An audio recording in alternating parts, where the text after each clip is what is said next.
Thank you so much for joining us today for the Pastor's Potluck podcast. Here on the Pastor's Potluck, it's similar to a normal potluck where you might get something that you want and there may be something that you just want to pass up altogether. And that's okay. There's something here for everybody. Our goal here is to encourage you and maybe in the process entertain you. If you're ready, let's dig in.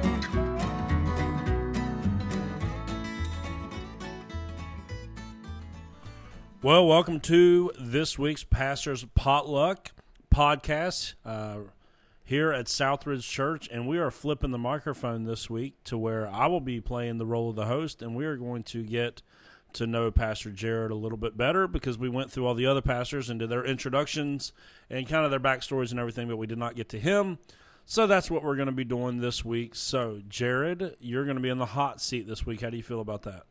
It feels kind of weird because I usually have like a piece of paper in front of me with like all my notes and my questions and kind of like how we want the conversation to go. And then so I feel like I'm reaching for stuff because I'm always twiddling and messing around with the paper and pen. And I'm not nearly as prepared as you, so I don't even have a paper. So this whole episode is going to be mystery meat because you don't know what's coming, and neither do I. Yeah, it's all good. So we're just going to get to know Pastor Jared a little bit better today. But I did want to start off because this is Thanksgiving week. In fact, we would have just celebrated Thanksgiving yesterday. Correct. What is the number one thing that you're looking for in a Thanksgiving dinner? This is going to sound like really weird, but I grew up in Louisiana, and rice is a big part of cuisine. Just basic steamed white rice, but what you do is you take all the drippings from like the turkey, add some seasoning. You can make like a roux to go with it to where it thickens it up a little bit, and rice and gravy. I don't know what it is about it. If my brothers are listening to this, they're like, that's the best answer that I could give. Or I've got the recipe for my grandmother's cornbread dressing. And she's been with the Lord for 2 years now. And it's just a way to kind of carry on that memory of her. And just because it was like one of the dishes that everybody looked forward to. Yeah. And so I have that recipe, and we made it last year for the staff that was that came and hung out with us on Thanksgiving, and I'm gonna make it again this year. And it's just one of my most favorite things to eat in the world is that cornbread dressing. So go back to this rice thing. I've been stuck on that since you said rice at Thanksgiving. Yeah. I don't think that's a West Virginia thing, so we don't understand that at all. So people in Louisiana, like there's some people that will probably do like mashed potatoes, but growing, you mean like normal people? Yeah, like normal people. I mean, dude. I mean, you know, we grew. It wasn't like the part of Louisiana that we grew up in wasn't like the what is it, the swamp people? I can't remember the name of the show. The Robertsons. Oh, yeah. You know, those like Duck Dynasty. Yeah, Duck Dynasty, or like those people that go around and they shoot the alligators and stuff. Like, it's not like that deep south. Yeah. We're like a little bit north of that. Now, like, because like I-10 splits Louisiana in half. And so the southern part of I-10 is like the really, really, really like backwoods types individuals. But anyways, rice is just a staple of Louisiana cuisine because it came over with individuals that were brought over from Africa to do a lot of work for the plantation owners. And it was just ingrained in part of that culture. And it's just, rice is just everywhere. Wow. Love it, love it, love it.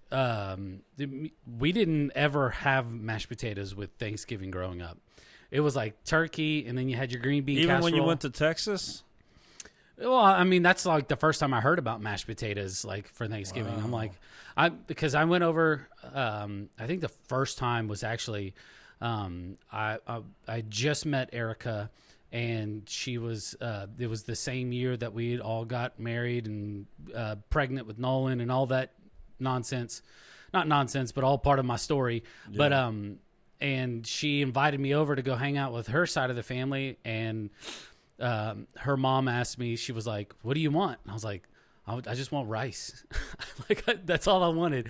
I was like, just make sure we have rice. She's like, well, what do you mean, like rice? I was like, yeah, I'll just take some of the drippings and put it on the rice as, make it rice and gravy. And so that's just it's just part of it. I remember when we were in San Antonio last summer that your mom was making a big meal. Yeah. And she was not planning on doing rice, and you were like beside yourself. Oh, yeah. Are you serious? She's like, okay, I'll do it. But I thought, man, this dude really loves some rice. Because it's just part of the culture. Because, you have it with gumbo, with jambalaya. I'm down with that. I'm down with rice with that. But yeah, on Thanksgiving, that's something new for sure. But now, do you like mashed potatoes? I do. Okay, I do. Good. Yeah, mashed potatoes are great. Erica makes really good mashed potatoes. So she used like Yukon Gold potatoes. And I mean, it's just basic mashed potatoes, but she does it almost kind of like a twice baked potato, but it's in a big dish. And, she puts it back in the oven, kind of gets the edges a little crispy. So it's good. Awesome. Well, we want to hear from you that are listening. If you're in a form of this that you can leave a comment, I want to know, are you in or out on this Thanksgiving rice deal? Is rice a part of your Thanksgiving meal? We want to hear that. Probably see that not. In the comments. It's just, I think depends on where you're from, right? Yeah. I mean, I said it's for normal people, but normal is relative to wherever you're at. Yeah. Right? You don't eat vegetables, so that's true. I mean, that's probably not not normal. But yeah, my favorite part of Thanksgiving is the side dishes. So yeah. Awesome. Well, that was a good kickoff. Jared got to share a little bit about his backstory, but let's start with kind of what did your journey to coming to faith look like? What was that like? So, like I mentioned, I was born and raised in Louisiana up until the age of I was 14 and grew up in church. Anytime the church doors were open, we were there. Just any kind of children or youth activity we were just a part of. We actually went to the school that the church had as well. Because I think I'm one of 5 kids. I think they probably gave us a discount because there were so many of us. Better have. Oh, yeah. And it was a small little school, maybe like 250 kids in the whole school from like kindergarten to high school. Wow. My second to oldest brother was in a graduating class of 2. But, I mean, just to kind of give you an idea of how big the school was. But, yeah, we grew up in church. My dad was on the church board, and he did volunteer worship leading. So we would always, like on the way to church Sunday morning, he was like, all right, guys, y'all, I got a hymn. He had a hymnal in the car. And so he'd be like, all right, y'all need to pick out some songs. And so we would just always like flip through and pick out like the songs that we wanted to hear on Sunday morning, which is. Yeah. And all of you boys can sing, right? Yes. Yeah. Yeah. Yep. Yeah, we can all sing. And so I started playing the drums a couple times for the church there in Louisiana. And my dad took a job offer in San Antonio where I spent most of my life. And because of the move that we had moving from Louisiana to San Antonio, I remember my parents they were like, they got all of our opinion on this move because, I mean, goodness, I mean, you're moving a state over. It's like an 8-hour drive from San Antonio to the part of Louisiana that we were in. And they were asking, hey, are you okay with this? Well, but I just went along with what everybody else was doing. But I was pretty upset because I was just about to go into high school, played sports with like really close friends of mine and people that I grew up with because it's just, relatively small town and small church, small private school. And, and so whenever I got to San Antonio, I was really just trying to find my place and trying to find where I could fit in and just got hooked up with some people that just didn't have the same values that I did or that I was being grown up taught to have. So, just doing whatever I could just to feel loved and appreciated and feel like I had some really close friends. And I still a couple of those guys that I talk to this day, occasionally, a couple times a year, but we just really started partying and started drinking and, just smoking and smoking some weed and really didn't get into like the really harder stuff. And just because it wasn't readily available for a 14, 15, 16-year-old. And Yeah. this whole time I'm still going to church.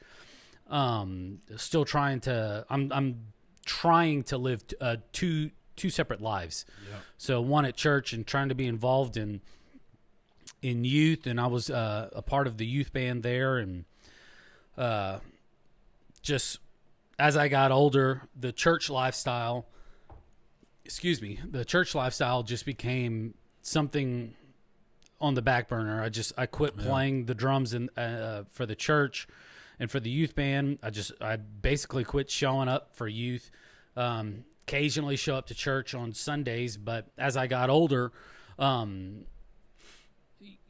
you hit those milestones of 18, and now I can buy cigarettes, and then at 21 I could buy alcohol legally, and that just really just opened up floodgates for a lifestyle that was just not condoning of or just not showing that I had Jesus in my heart. And I could care less, because I was just, by that time I was just so deep in this friendship with these guys and this lifestyle. And the devil just kind of just opened my eyes to drugs and you name it, I was doing it.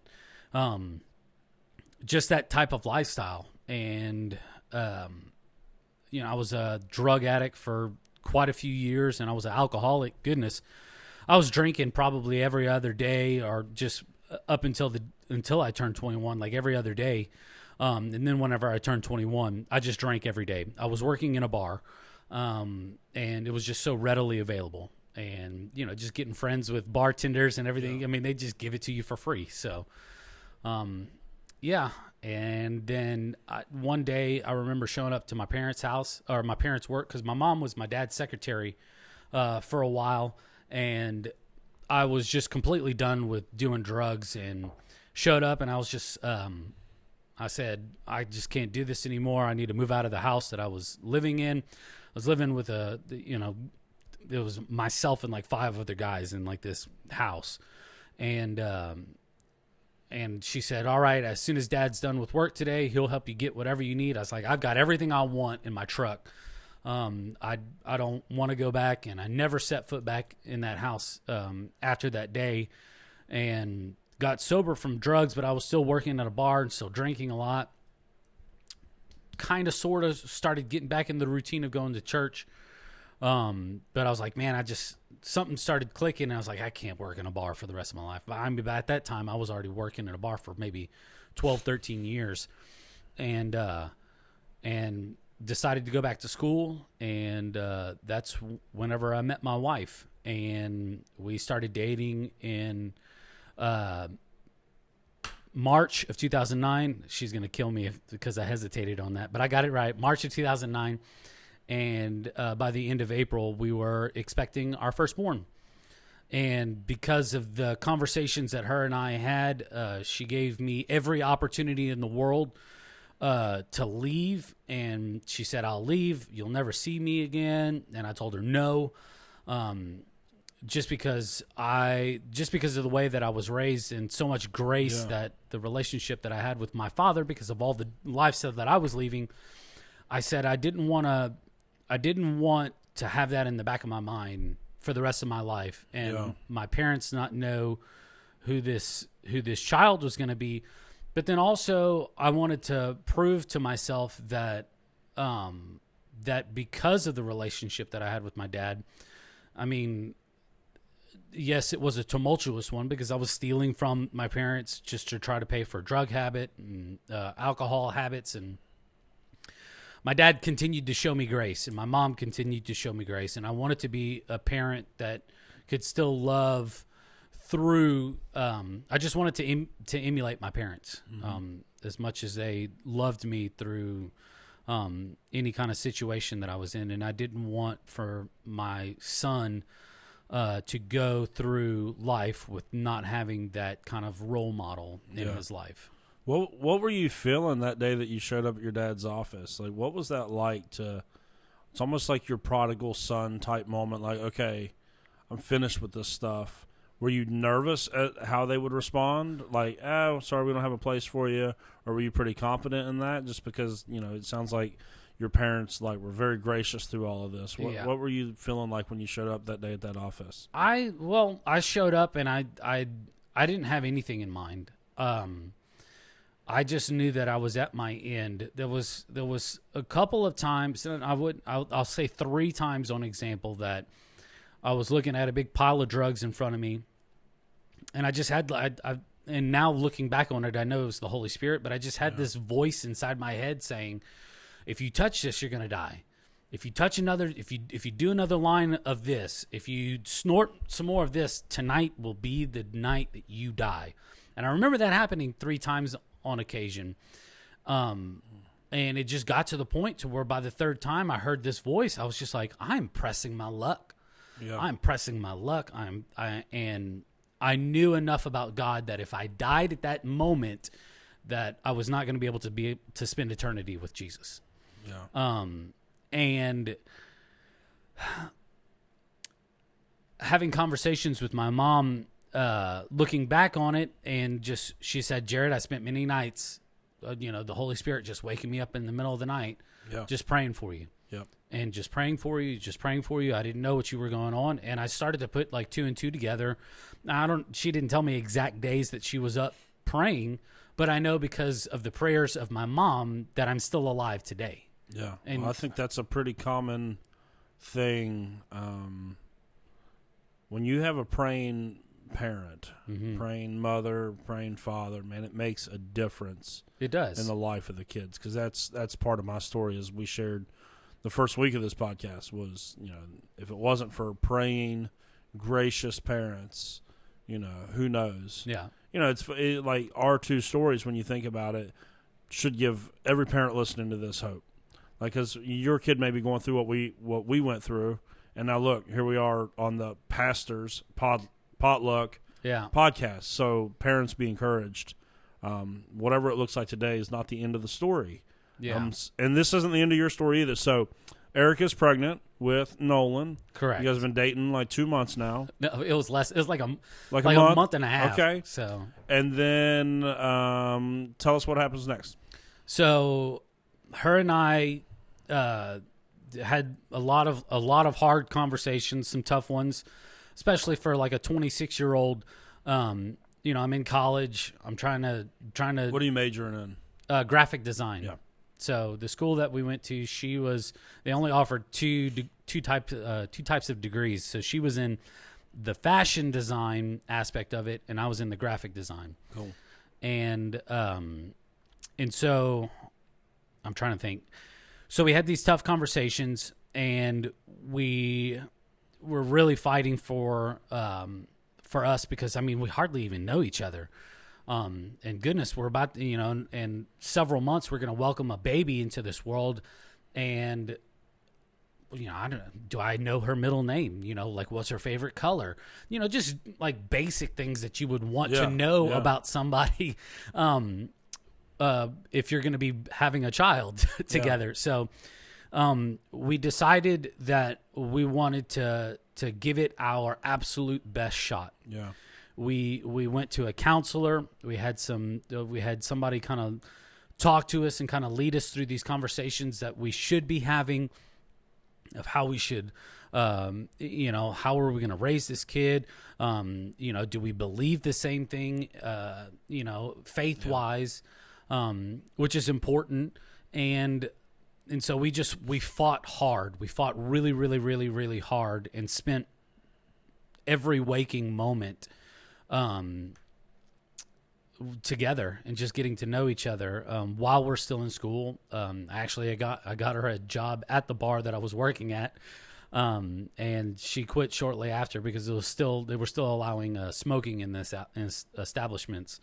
So she actually moved out of the little 2-bedroom condo that I had. It was 750 square feet. And she moved out, and she moved in with my parents, who just at the time, it's just like, oh my gosh, like my parents are like frustrated with me because I got a girl pregnant, and like, who is this girl? Did she like entice my son? You know, like, is she a bad habit or a bad influence on my son? But she actually, because of the counselor, we wanted to kind of go back to like dating, and where I would show up and I would take the time to prepare and plan out something, and I can pick her up, and then we'd have a specific time that she would be dropped off at the end of the night, to where even though that she was already expecting and she was pregnant, we were setting guidelines and boundaries to where Erica would begin to realize that I loved and I respected her and I cherished her enough to where it's just creating like a good boundary, a good guideline and standard. Because it was leading somewhere, right? Correct. Yeah. And we could see that, and then goodness, I don't know when someday, you know, like every month, you know, the pregnant woman, you know, does like the profile view, and you know, where, you know, you could show like how big she's getting, how big the baby's getting, and one day it was just I had a ring, purchased an engagement ring because I knew that I wanted to marry this woman, and she was just outside, and my mom goes, I think today's the day, because my mom knew I had the ring. Yeah. And so they went outside and take pictures, and I was just kind of acting like, you know, typical Jared, like something that I don't want to do because I'd rather just be sitting down in a recliner. You know? And so I just kind of made it look like I was getting up, and then I went outside and I said, I think these pictures would be better if you had this on your finger. And I got down on one knee and proposed to her, and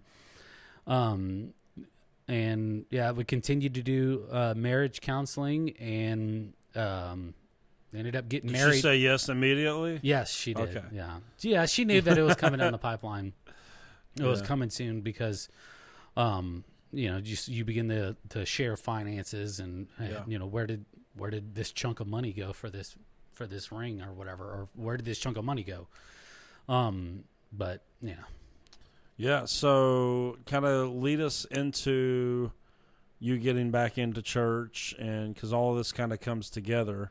Yeah. So one of the things that it was kind of weird, because I lived like right across the street from like the church, and so my parents would take Erica to church, and so like she was living with them, and so we would go to church, and we made it a point to go to church like every single Sunday, and just God just beginning to kind of work on our personal relationships with Him, and then, you know, we began praying together, and just over the course of probably 9 months to a year and a half, we just went to church like religiously, and just God started opening doors for us to get plugged into the church and to volunteer at the church, and just because I'd been around music and I'd played the drums with the church, you know, whenever I was growing up and younger,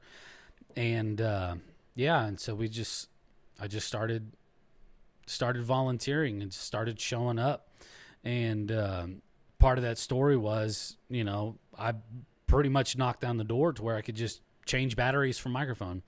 And that was just one of the opportunities that God entrusted me with. And I showed up religiously and changed batteries on microphones. Yeah. It takes about 5 minutes on Sunday, but I would show up whenever the worship team would show up. And then just through conversations, maybe a couple of years later, or maybe about a year and a half later, I was given the opportunity to play the drums, which was a train wreck, by the way, because I hadn't played the drums in God knows how long. And, and just one thing led to another, and just started singing, playing the drums, and the being called in the ministry was actually kind of like a fluke, or it was kind of weird. It wasn't a fluke because God knew what He was doing, but I went out to Los Angeles. My brother was living in Los Angeles at the time, and it was just Erica and I were married, and she was kind of frustrated that she wasn't able to come. But I went out to Los Angeles, hung out with my brother, and they were doing a leadership conference, which the Dream Center does every year. They used to call it Pastor School, and I just go out there and volunteer and just do anything and everything I could just to be a part of it. And I was reading my Bible and praying. It was some downtime, and I was in the sanctuary and just asking God. I was like, God, I really, really need some direction on what you want me to do. Just do I keep on pursuing this graphic design, which is not going anywhere? I hadn't worked in a while because I was getting sober from drinking. I was still drinking and try to go in the church at a time. And then, I just knew that the ultimatum was coming from Erica. Like, you got to quit drinking, or like her. And at the time, my two oldest she was just going to take them and just be gone. And I'd gotten sober. And so I went out to Los Angeles and, just seeking God, and the sound guy was like, "Hey, we got to get some levels on the microphone. Do you mind just getting up there and just kind of singing? Because you're Joel's brother. You gotta have some kind of music ability in you." So I went out there and I was like, just checking the mics, check 1 2, check 1 2. He's like, "Hey, can you sing something really quick?" And so I started singing. I had this overwhelming peace like come over me, and I was just. I don't know how to even explain it. And then as soon as I was leaving the stage after they've gotten the levels on the microphones, I just distinctly heard God just tell me. He's like, "That's what you're going to do for the rest of your life." And I didn't know if he was like talking about like being in front of the microphone in any capacity, or even just doing stuff behind the scenes, like running the audio or the video or just whatever. But I got back into San Antonio and was given more and more opportunities by some great friends of mine, Gary and Candy Barrett. And they entrusted me to lead some songs. And it's just, God just continued to show me that I was going to be in worship ministry for the foreseeable future.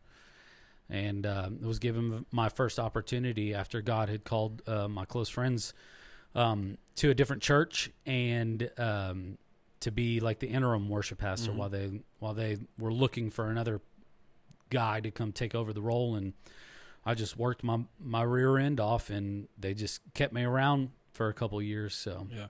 Now, Southridge is your third or fourth church that you worked at? Fourth. So tell us a little bit about how you ended up at Southridge. So I was at a church, the home church that I grew up in, and Erica started attending, and we started volunteering. I was there for close to 2 years, maybe right at 2 years. And I'm trying to navigate this conversation about as gingerly as I can. The senior pastor that hired me, he was semi-retiring. He kind of called it refiring. He'd been at the church for like 20 years, and he'd felt God was calling him to do something else in life, and just kind of not be in like a full-time role. He still wanted to be in ministry, but just I guess being at the age of 70, he just wanted to make sure that he was being fully utilized and by God, and maybe being the senior pastor of a church wasn't. I mean, he's just old age, I guess. But he loved the Lord with all of his heart. I love that guy to death, and just incredible mentor. I can still talk to this day. And just, it's like we just pick up like we haven't, if I haven't talked to him in several months. Just a great guy, him and his wife. And the youth pastor of that church was voted in as the senior pastor, and he felt that God was telling him that the worship department was going in a different direction. Sure. And so that opened up the doors for Erica and I to move out to Alabama. And we'd been there for about 20 months, and we felt God was calling us somewhere else.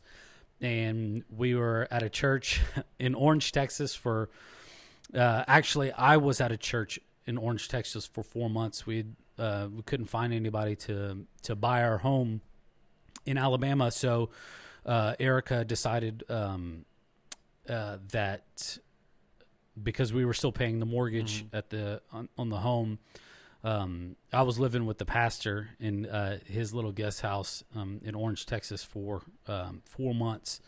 And we would just make the trip as often as we could and meet in the middle between Texas and Alabama and be able to hang out together. And just circumstances at that church, I was only there for 4 months. And that was in November of October of 2019 that I was let go. Not through anything that I did. And Erica, and we found somebody to rent the house from us in Alabama. And so we moved into a home that my parents had. And this was right before the pandemic in November of 2019. So was it March of 2020? Has it been that long? It's 2021. No, this year is 2021. Yeah, so it would have been March 2020. Is whenever COVID hit. And so I was very fortunate enough that I had a place to stay. And I was doing some odds and ends jobs to make ends meet during the pandemic, maintenance work and fixing lights and plumbing or whatever for the business complex. And then God just opened up the doors for you and I to get in contact with each other in the middle of a pandemic. And that's what led me here to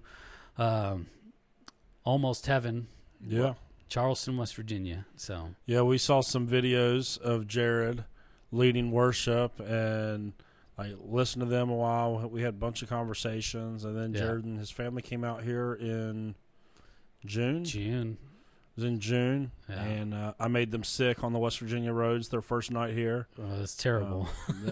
Nobody's really a big fan of my driving. No. So we showed them around, and then we just really felt the Lord leading in that direction. Then Jared was here pretty much, the 1st of August? July? I think my first day was July 7th. Yeah. So he came and actually lived with me for about a month in the midst of me getting ready to move to a different house in town as well. So that was a crazy time to be in the midst of a pandemic and then bringing you up here and having you live with us. And then we were moving and trying to get your family up here. But it's been a huge, huge blessing. What were your first thoughts about Southridge and West Virginia, like when you got here that time that you came to visit? So one of the things that Erica and I did and that we felt like we didn't do with previous churches that I had tried out for is we made a checklist. We made a checklist of everything that we wanted. We prayed about it. We wanted an awesome kids ministry program. We wanted because we wanted to put roots down because we were, God Almighty, we were tired of moving. I was tired of boxes. Yep. I felt like for the 4 years of my life I was still living out of boxes, but so we just made a checklist. We wanted somebody that was just preaching the word and just did so unapologetically, just because there's some things in the Bible that people find offensive. Because it just doesn't line up with their political views or maybe the ways that they were raised up, or it's hard for them to swallow. But it is the Word of God, and if you approach it in a way, it can just do amazing things in your life if you allow it to. So we wanted somebody that preached the Word, even preached the hard stuff. We wanted an amazing kids program. We wanted an awesome youth program because we wanted our kids to grow up here. But we also just wanted to feel like we were home. Yeah. It was hard to do that because we're moving around so much and moving from San Antonio to Alabama, then to Orange, Texas, like half of, just myself moving to Orange, Texas, and then going back to Alabama to pack up everything there, to move back to San Antonio, then to move back here. We just wanted a place that we felt like was home. And even though we don't have like a quote unquote home, we do feel like we're home. We wanted it to be so welcoming. It was insane showing up and God just kind of showing us that people genuinely did care about us, even though they didn't know us. Because we drove, after we moved or after we accepted the job and packed up the truck to get here, we drove for 2 days, and then having 45 people, I think it was, show up just to help us unload all of our junk into our house was just amazing. And just kind of God solidifying like, hey, I got you. I've got my hands over you. I mean, just because so often, just because of circumstances that we had been through, we've, just being faithful and doing what we felt like what God was asking us to do. Is just sometimes you just don't feel or sense God in those moments, but just God just reassuring us that, hey, like I haven't forgot about you. Like I still love you. I still care about you. And I believe that some of the situations that we went through as a family, it brought us closer together because we relied a lot more on us, on each other. I had to learn to rely on Erica because, living in San Antonio, living back in Texas around my family, you'd always ask your opinion of your family members. And it's okay to do that to an extent, but whenever it gets in the place of having conversations with your spouse and you're relying on other family, like, your mom or your dad, then that gets in the way of the relationship that God wanted me to have with Erica. Yeah. And so moving away and going through the things that we went through, it taught me to rely more on her opinion and what God is telling her, because we're doing this thing together, this marriage, It's not just Jared and Jared's parents and Jared's, brothers or whatever. I needed to begin to rely on Erica and trust her more. Yeah. And maybe that's why God put us through the situations that we did. Yeah. Just so my relationship with her can get better. Yeah. I'm kind of like all over the place. I'm sorry.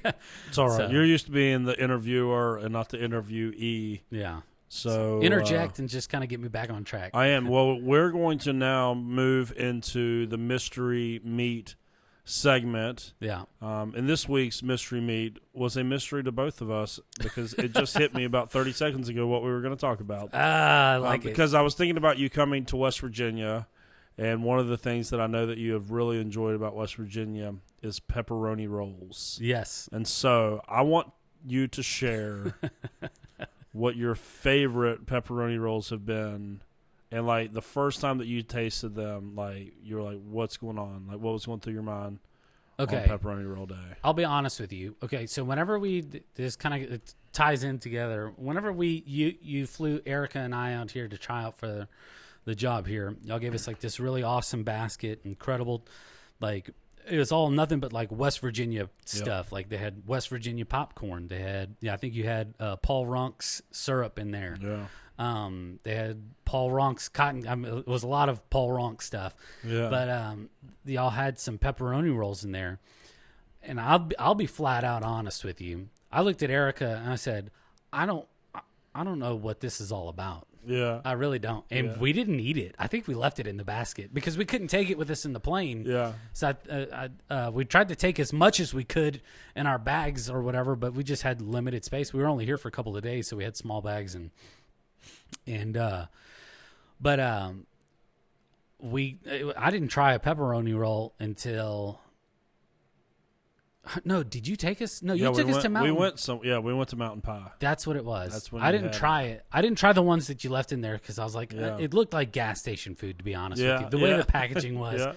It might have been. But I can't remember which ones they were that we put in there because they do sell pepperoni rolls in gas stations. Yeah, but they're good. They're good. I don't know. But I don't trust Mountain Pie. Yeah, Mountain Pie. So you're right. I think it was the Saturday before the Sunday that we led worship here, and you took us out to Mountain Pie, and I've been there a couple times since then. And it's just kind of further solidified like my view of that place. It's amazing. The food is amazing. I love that place. It's great. It's in between Nitro and St. Albans, right? It's between like South Charleston and St. Albans. Yeah. Well, I don't know. All your little cities here just drive me nuts anyways. But anyway, that's another topic. but yeah, we went there and you're like, we gotta get the pepperoni rolls. And I think that I could have just made a meal out of the whole. Yeah, the I think whole that we might have appetizer. just got that and some nachos that day. Yeah, and maybe like one other thing, and I think we just shared a bunch of appetizers. Yeah, which was not kosher during the pandemic, but we did it. Yeah, whatever. Leave it up to Jesus. That's all. That's like my motto but we in did life. because we were there was so much stuff going on that weekend and everything. Like the weekend that you go to like interview for a job or things like that, especially when it has to do with the church. Normally, everything always deals with food. Yeah. And so at some point, you're like, okay, that enough. Let's just sit down and talk and maybe have an appetizer or something. Yeah. So I remember that's what we were doing that Saturday night. It was like we've been eating all day because we had been like in a meeting with the elders, I think, with the staff. Like we had breakfast plans, we had lunch plans, and all of it. We were like, all right, let's just go sit down somewhere. But yeah, so Mountain Pie is the number one. Mountain Pie pepperoni roll is for sure the number one pepperoni roll. Now, look, guys, if you go over there, you have to your expectations on service just have to be extremely low. You have to know that you're going to sit and you're going to wait for a little bit. It does take a little while, and I think that's because it's so good. Like the food, like is scratch. Like it's just a good place to go and chill. It is. Like I don't like waiting at most places, but I don't mind waiting there because you're like, as long as it's nice outside, you're sitting out on the river. Yeah, it's a nice atmosphere. Yeah, it's right on the river. And they got a really awesome patio. You can go and like, especially if you catch like the temperature, like on like the amazing days, like during the fall or during the spring, it is just awesome. People drive up in their boats, they're getting all their food, and it's great. Food is absolutely fantastic. It's just some of the best that we have found here in the area. But if you've got small kids, put some like bring some the crackers, iPads, bring the iPads, some fruit snacks and crackers just to kind of keep them occupied. Yeah, but man, it's so worth it. Like and I think they're short staffed too because of like. Oh yeah, like man! Everywhere has been recently. It's just been kind of crazy. So you get a pass. Like you have to approach those situations and kind of look at it from a different perspective. It's not like they're lazy or anything. They're trying really hard. Well, they're just slammed because they are a busy place. Yeah. Here's my thing when it comes to restaurants.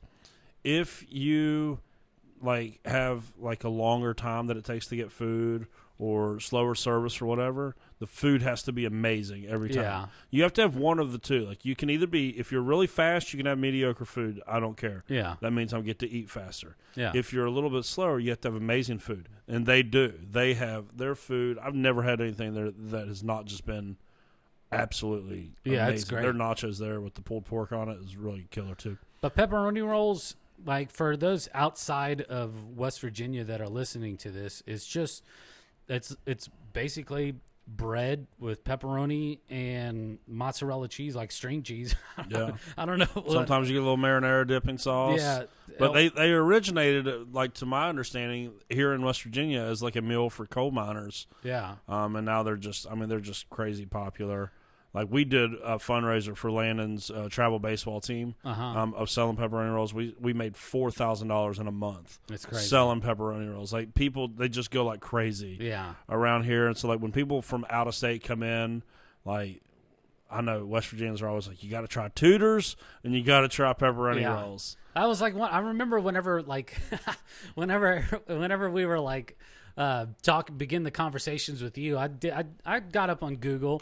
Then I typed in, West Virginia. What's the state bird? Which I already forgot. What's the state food? what's some of the hot? What do I need to know about West Virginia and maybe more specifically Charleston, and like the state food? Like everything that I found, like you got to find pepperoni rolls. And I think I mentioned that to you. I was like, I guess I got to try like this pepperoni roll. And you were like, wait, you know what a pepperoni roll is? So, all right, I know the spot. The best pepperoni rolls when I was growing up was Kanawha County Schools.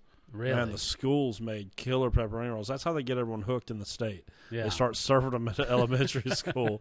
That's how they get everything hooked. Well, that is our Mystery Meat segment, and that is our Getting to Know Pastor Jared. So thank you so much for sharing your story with us. I find that to be an incredibly encouraging story for all of us as you think about no matter where you're at in life, man, there's always hope. There's always, like, God never gives up on us, even though we give him every reason in the world to give up on us. And no matter how good or how bad or how much of a wreck we've made our life, he's still coming after us. And And here you go, sitting, working at a church And after all that you've gone through. Yeah, and continue to pray for those friends and those loved ones, your kids or your spouse or your aunt and uncle, those people that don't live a lifestyle that reflects having a relationship with Jesus, just to continue to pray for them, because there's so much power in prayer, and you're going to be woken up by the Holy Spirit one night, and they're just going to hear from God maybe that specific night saying, hey,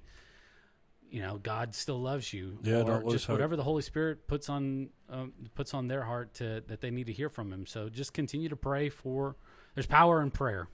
Yeah. Well, don't lose hope, no matter what it is, no matter what the situation. You're never too far gone for God. But that brings us to an end of another Pastor's Potluck podcast. Thanks so much for checking us out. Make sure you rate and subscribe and leave a comment, like, share. Feels weird doing do that, all right? kinds of stuff that you can to get this out to more and more people, because we just want to share conversations that we're having, have a little bit of fun. Yeah. From time to time, share something interesting and something that might benefit your life, like Jared's story today. And I'm sure that there's someone that that could really benefit from hearing Jared's story. So make sure you share this, let people know about it. Thanks again, and have a great week.